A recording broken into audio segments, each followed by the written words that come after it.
God Almighty, the gracious, the most beneficent. I will have loved to make an analysis, but because we don't have time again, and it's about the interest of this country that is paramount.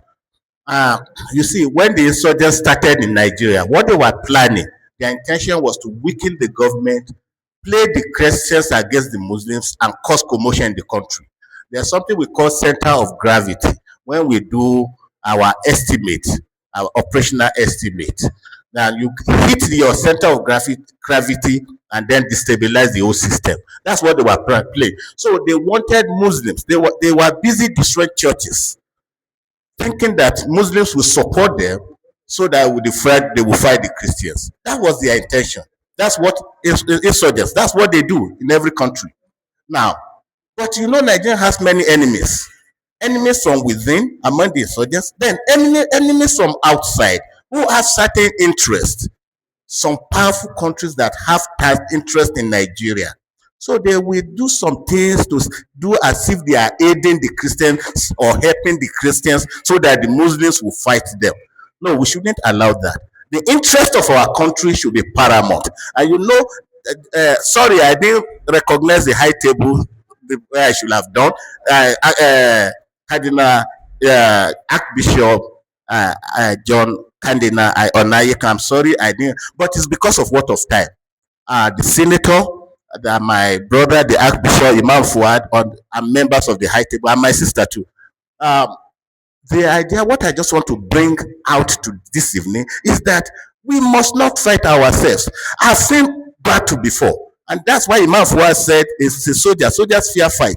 I was in Somalia, and I was actively involved in Somalia operations. During battles, it's not the politicians that cause the war that suffer most. It's the women and the children. In Somalia, at a time, almost every available space was occupied, were graves. People along the roads, you will see graves.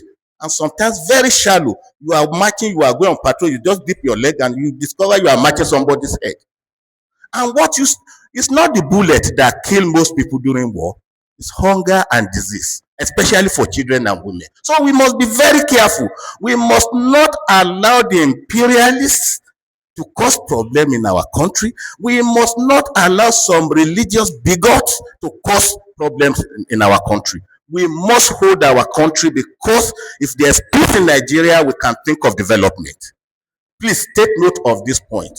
I want to thank you for giving me the opportunity to come and send a few words. I would have loved to make a very long analysis that Nigerians should listen to and understand that the interest of Nigeria should be paramount in our minds. I thank you all for making this a very big success, especially Archbishop Onayeka that moved that we should have such an event this evening.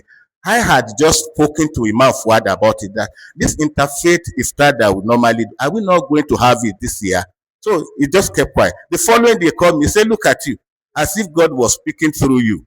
So yesterday evening, Archbishop Onayeka called me and that he would be coming. I said, fantastic. This is the time where we should intensify this type of effort.